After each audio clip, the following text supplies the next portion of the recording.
I have two questions for you, if nobody else had anything burning to jump into it. One is, students who are chronically disengaged and so on. How do you? Is there? What's the sort of the ethos there? And I'm also starting to wonder, what do you think other schools in the district could learn from your story implementing these the measures that you've been describing? Like Northeast, for example, how could Northeast learn from it?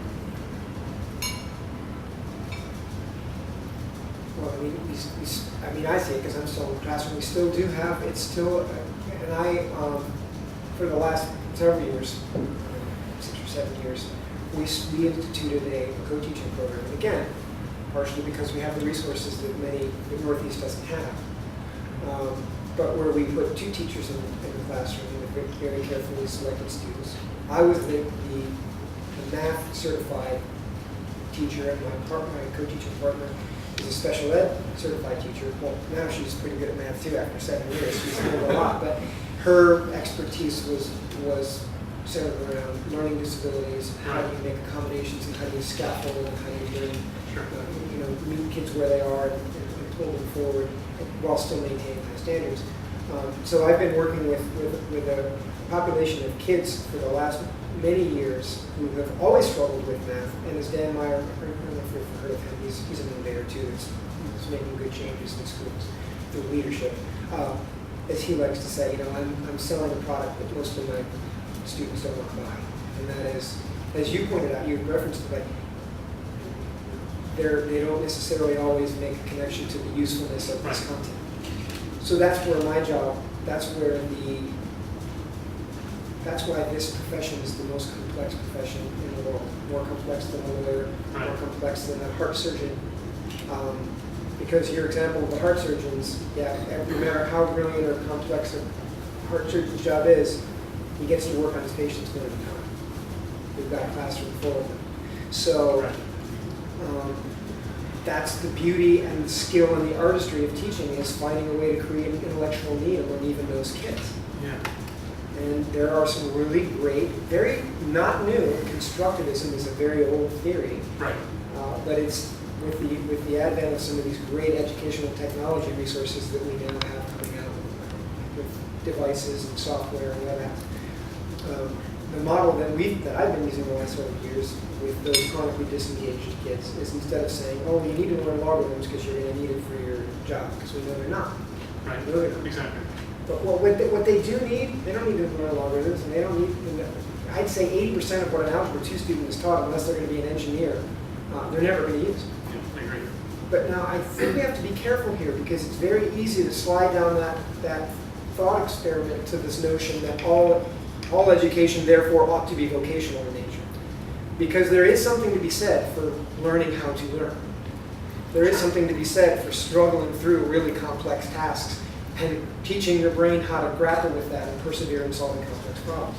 Not because you want to use that mathematical content, but because you're teaching your brain how to really, so the way I do that, so what you try to do, and it's not easy, and it isn't a home run every day, but it's getting better, is create an intellectual need at the very beginning of class.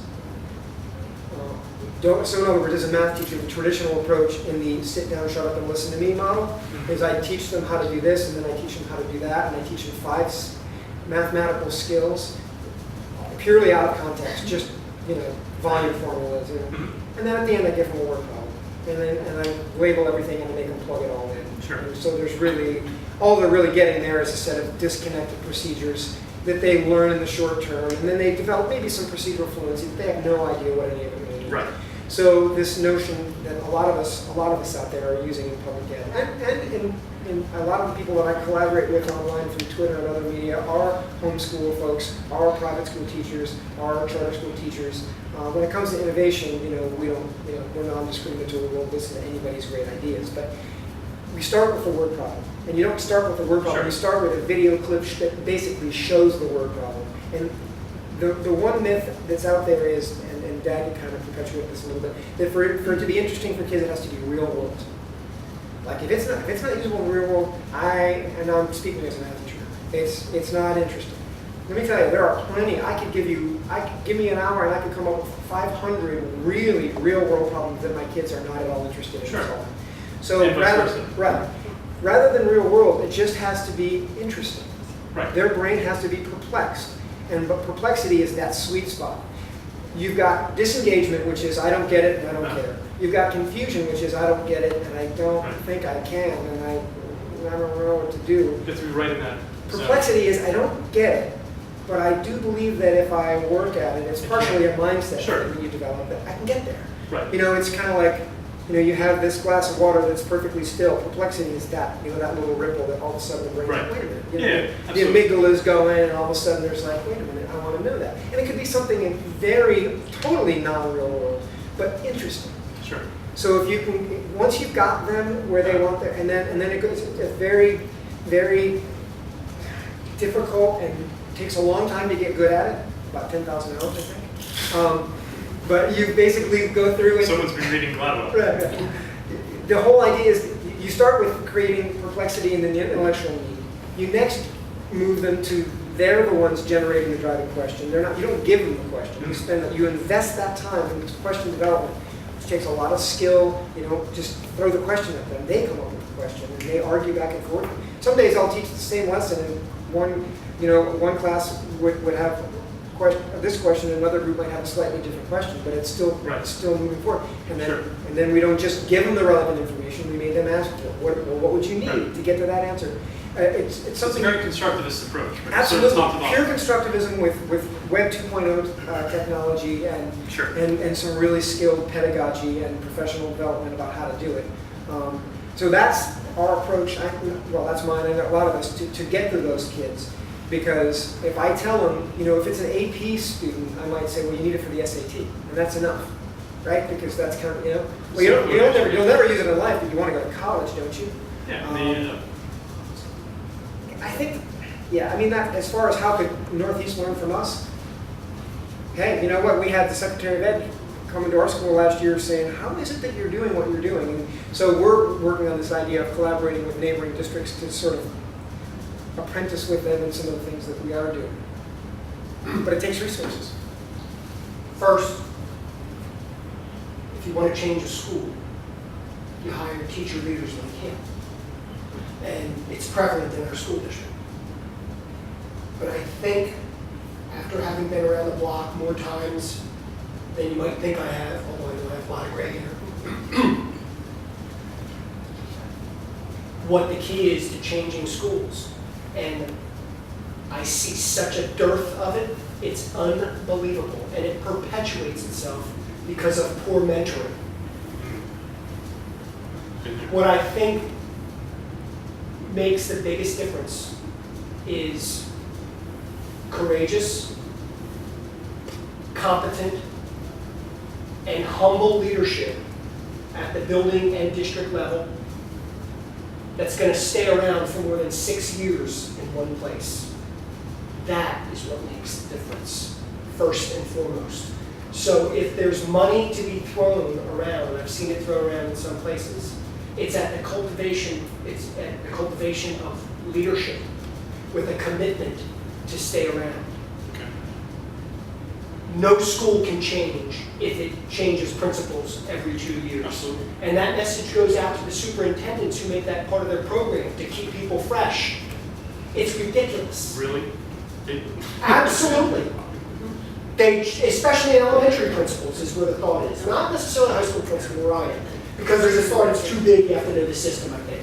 But there are superintendents at very good suburban Philadelphia school districts who think you got to move elementary principals around every 4 years to keep them fresh. That is ridiculous, assuming that you have good people. But what I see a tremendous dearth of is what I just described. Courageous, competent, and humble leaders who are willing to stay around. Because any kind of change, the systemic type change that you're talking about, takes at the low end 6 years.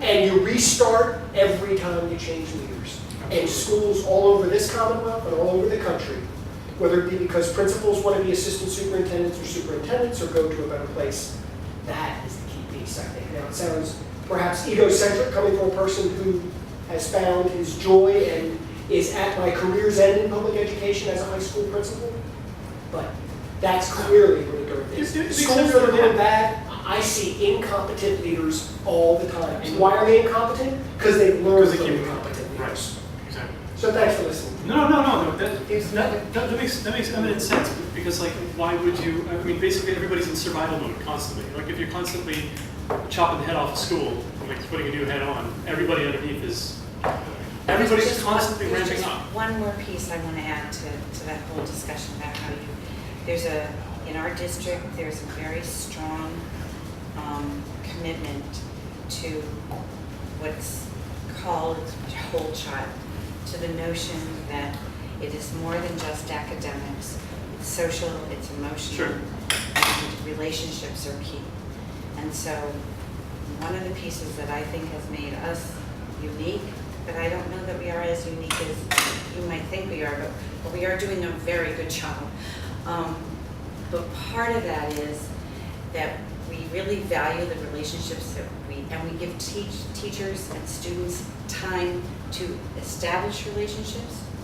We make it clear that we expect to have relationships among students, between teachers and students, between administrators and teachers, and administrators and students. And so at the heart of the whole education process is a real strong commitment to relationships, so that teachers know what a child came to school not getting or getting, and know what are the mitigating factors that might be influencing their ability to learn or to engage or to participate.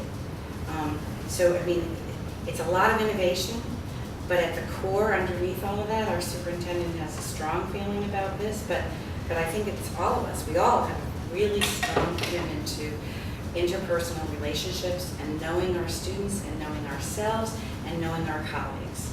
Sure. And that mutual respect is paramount. Yeah, And students feel that respect. sure. And when you feel connected to a place that you go to,